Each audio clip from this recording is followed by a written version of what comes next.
Olá, sejam bem-vindos ao canal Amanhã Revelado. Sou Eliseu Júnior e criei este canal para tradução de vídeos para estudos e reflexões sobre profecias bíblicas, Bíblia e o que mais estiver relacionado, incluindo notícias relevantes. Se você não se assusta com a minha cara ou com temas polêmicos, ou ainda quer saber o que nos aguarda, aproveita, se inscreve e ativa o sininho para receber as notificações, que hoje tá de graça. E aqui estou eu gravando novamente, que não tinha percebido que o áudio estava desconectado. Brincadeira, né? Mas graças a Deus, isso melhorou o vídeo. Agora tenho mais informação relevante para mostrar para você. Antes de entrar no assunto do dia, quero fazer um pedido. Se você é cristão, acesse o site www.portasabertas.org.br e clique na parte de cima do site, onde diz DIP, que é Domingo da Igreja Perseguida, e faça parte da intercessão por irmãos e irmãs em situações de risco em países hostis ao Evangelho. Para maiores detalhes, baixe o PDF direto do site e siga o roteiro para intercessão. A campanha desse ano começa no domingo, dia 30 de maio. Agora ao assunto do dia. Vou dar um breve histórico. Se você não é um cristão, talvez você já tenha ouvido falar da Trindade cristã. Os cristãos creem em um só Deus, onipotente, onipresente e onisciente, eternamente subsistente em três pessoas distintas, o Pai, o Filho e o Espírito Santo, que é o que constitui a Trindade divina, em que partilham a mesma glória, honra, poder e majestade. E nessa Trindade ninguém é anterior ou posterior, maior ou menor do que ninguém. As três pessoas são da mesma forma, eternas e iguais entre si, de modo que em tudo deve ser adorada a Trindade na unidade e a unidade na Trindade, conforme Deuteronômio 6, 4 a 5, Mateus 28, 19, 2 Coríntios 13, 13. É isso que lemos quando Jesus Cristo diz, eu e o Pai somos um, em João 10, 30. Ou ainda, quando Cristo diz aos discípulos para irem pregar o Evangelho a todos, dizendo, portanto, ide, fazei discípulos de todas as nações, batizando-os em nome do Pai, do Filho e do Espírito Santo, conforme Mateus 28, 19. Paulo cumprimenta os irmãos em sua carta aos Coríntios em a graça do Senhor Jesus Cristo, o amor de Deus e a comunhão do Espírito Santo sejam com todos vocês. 2 Coríntios 13, 14. E há outras passagens no Novo Testamento que falam do Pai, do Filho e do Espírito Santo, como 1 Coríntios 8, 6, João 14, 26, 1 Pedro 1, 2, 2 Coríntios 1, 21 a 22 e João 14, 6 a 11. O Novo Testamento está cheio de indicações sobre a existência da Trindade. Mas e quanto ao Velho Testamento? Já havia indícios da Trindade? Ao abrir a Bíblia, o primeiro versículo que você vai ler é no princípio criou Deus o céu e a terra. Gênesis 1:1. O termo em hebraico para a palavra Deus, em Gênesis 1:1, é Elohim. Deus no hebraico em plural. No singular, Deus é El. A forma Elohim indica plural. Se você quer transformar um substantivo em plural, basta acrescentar in no final da palavra em hebraico.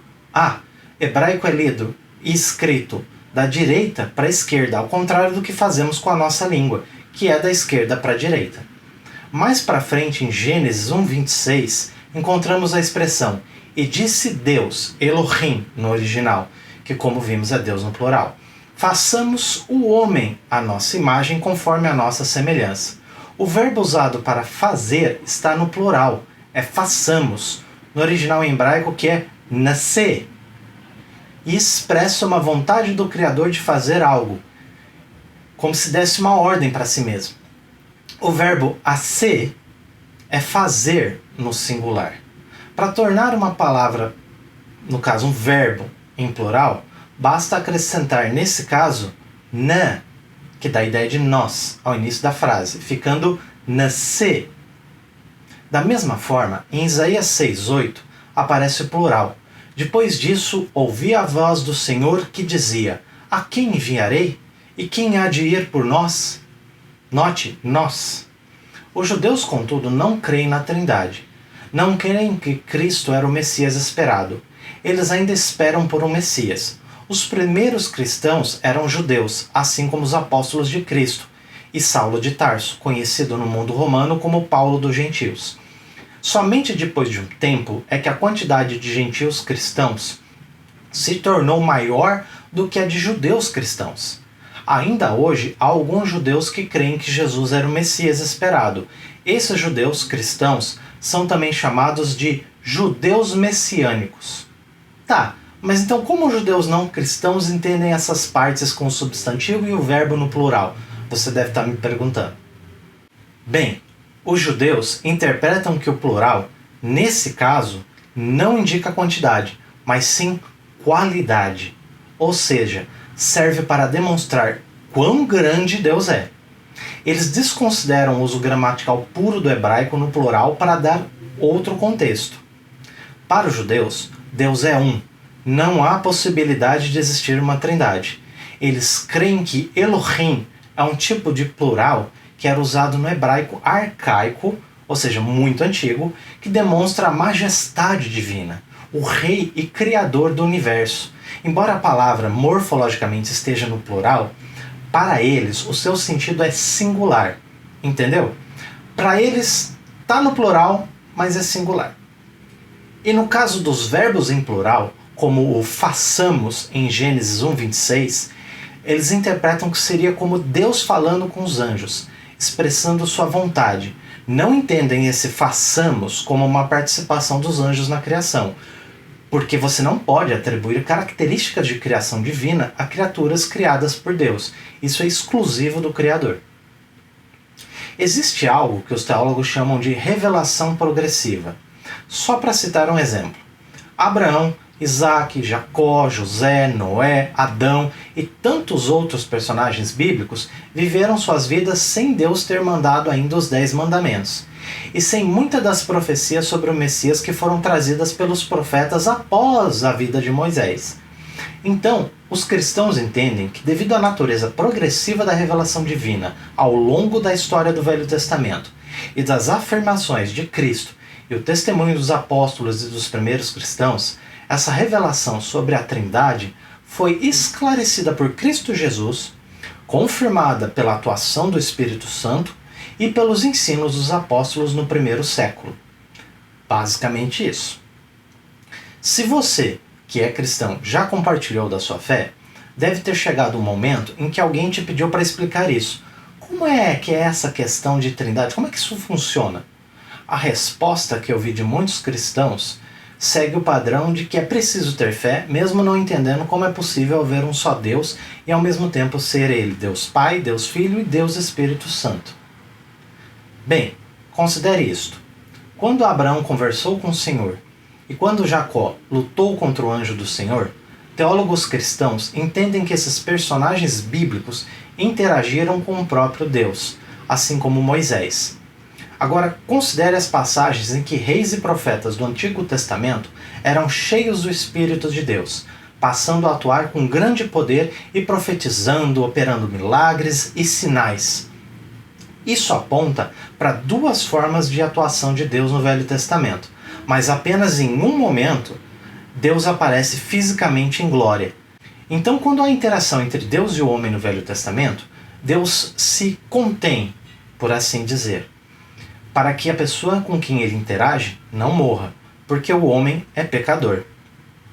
E não há pecador que viva para ver a face de Deus. Então, você tem evidência no Velho Testamento de mais de uma forma de Deus aparecer e agir.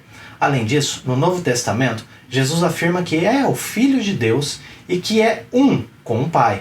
A passagem em que Cristo é batizado por João Batista mostra o Espírito Santo descendo sobre o Filho de Deus e uma voz vinda dos céus do próprio Deus dizendo: "Esse é o meu Filho amado, em quem me alegro." Pode conferir em Mateus 3,17 e Marcos 1,11. Agora vem a cereja do bolo. Motivo do vídeo: você que é cristão encontra dificuldade em explicar como é possível existir a Trindade.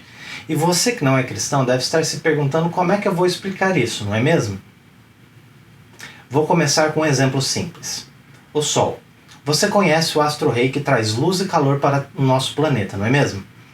Você consegue ver ele no céu de dia e à noite a sua luz refletida através da lua.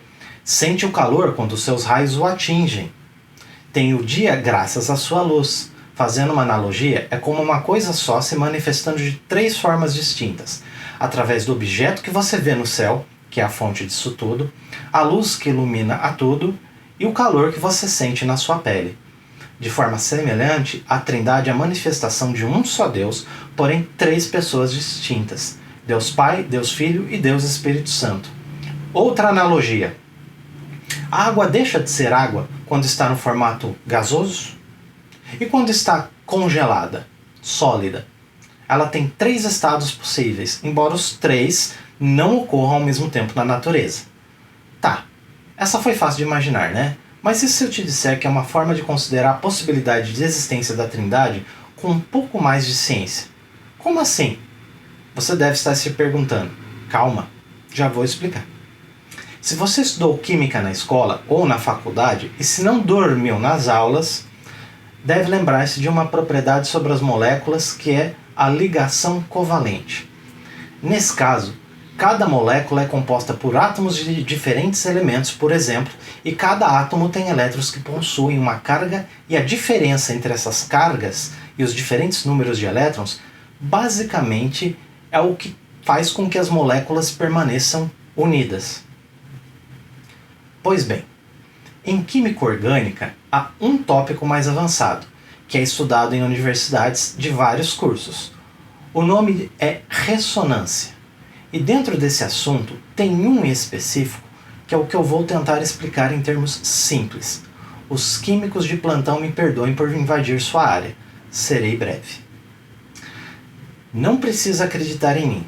Acredite no testemunho que vou contar sobre isso. No caso, o testemunho de um irmão em Cristo.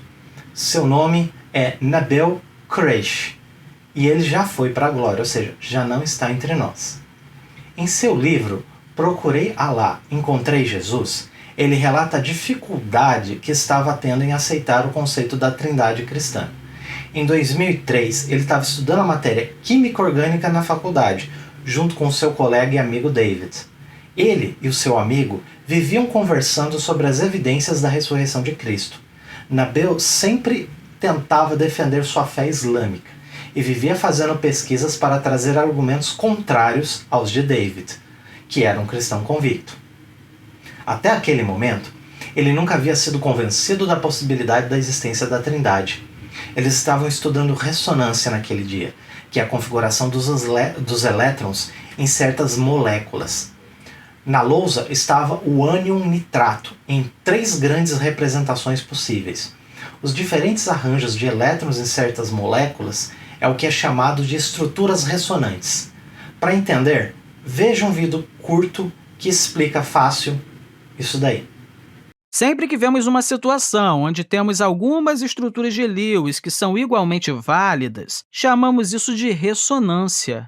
Vamos colocar setas bidirecionais aqui entre essas estruturas. Talvez, ao ouvir a palavra ressonância, isso traga à sua mente que temos uma oscilação aqui entre essas estruturas, mas essa ideia não está certa. A forma certa de pensar sobre isso é que essas diferentes formas de visualizar o nitrato, essas 3 possibilidades, contribuem para um híbrido de ressonância, que é realmente o verdadeiro caminho para pensar no nitrato existente. Sendo assim, se a gente quiser desenhar um híbrido de ressonância, a gente vai ficar com algo da seguinte forma. Nós vamos ter o nitrato aqui no centro, aí temos os oxigênios, 1, 2, 3. Aí a gente vai precisar mostrar que existe mais uma ligação entre o nitrogênio e esses oxigênios. Só que essa ligação é uma espécie de híbrido entre uma ligação simples e uma ligação dupla. Então, ao invés de apenas colocar uma barra aqui em algum lugar para indicar que temos uma ligação dupla e 2 ligações simples, todas as 3 estão com alguma coisa coisa entre essas duas. Então, para representar isso, a gente vai colocar uma linha pontilhada em cada uma dessas ligações. Algo assim, para representar a realidade. Resumindo, o que temos aqui são três ligações que estão em algum lugar entre uma ligação simples e uma ligação dupla, justamente pelo fato dos elétrons dessa molécula estarem totalmente deslocalizados. Ah, claro, precisamos colocar aqui os nossos colchetes e um sinal de negativo, para que as pessoas reconheçam que isso aqui é um ânion. Essa é a ideia de ressonância. Quando temos várias estruturas de Lewis válidas, todas elas contribuem para um híbrido de ressonância, que é o que observamos. A gente não está saltando entre essas diferentes estruturas. A observação real será um híbrido dessas três. O que acabamos de desenhar aqui são três estruturas igualmente equivalentes e que todas essas contribuem de forma igual para o híbrido.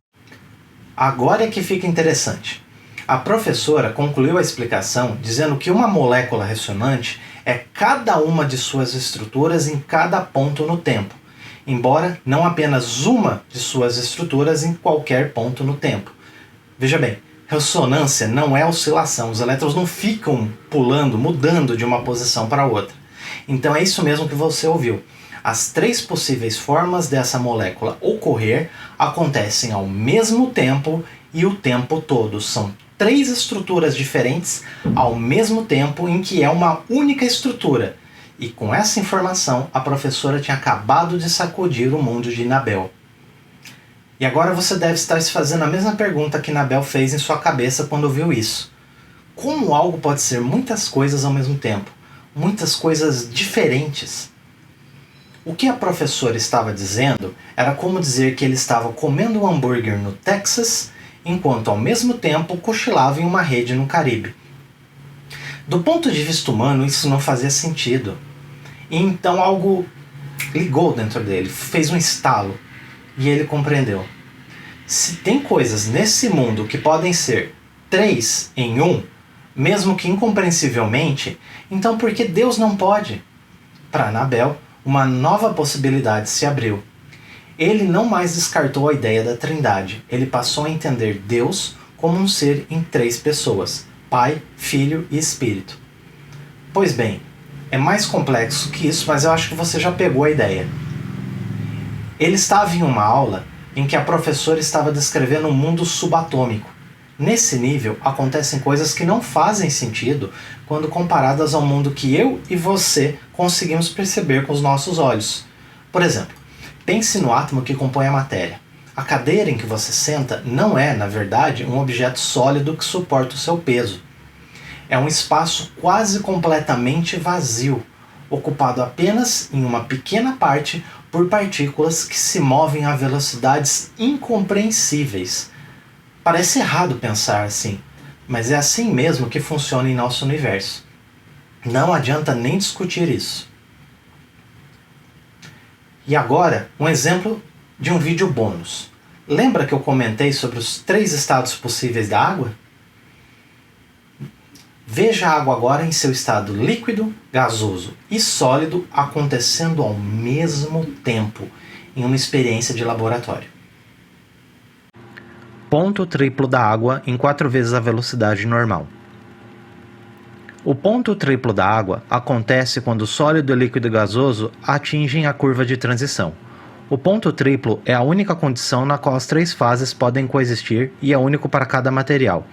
A água atinge seu ponto triplo apenas acima do ponto de congelamento, de 0,1 graus Celsius, e a uma pressão de 0,006 atmosferas.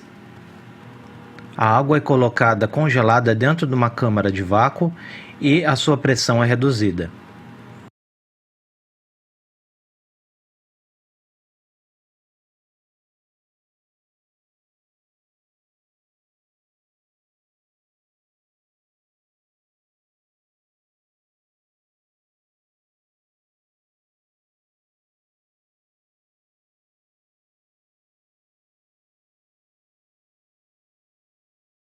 Nesse ponto, a água está começando a ferver.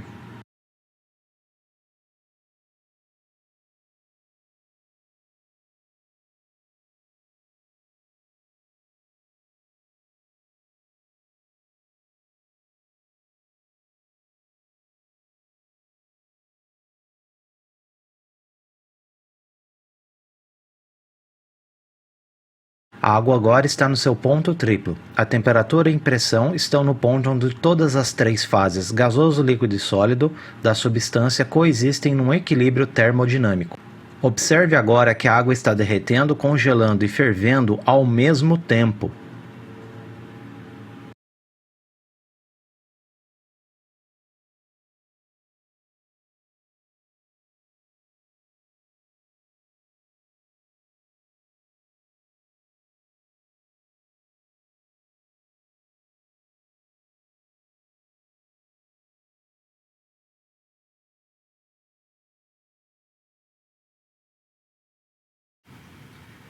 Existe outro exemplo fascinante, mas esse diz mais sobre um atributo de Deus. Sabemos que não é possível que eu e você estejamos em dois lugares ao mesmo tempo, nem que um objeto esteja em mais de um lugar ao mesmo tempo, não é mesmo? Bem, li uma matéria em 2019 que colocou esse conceito em dúvida.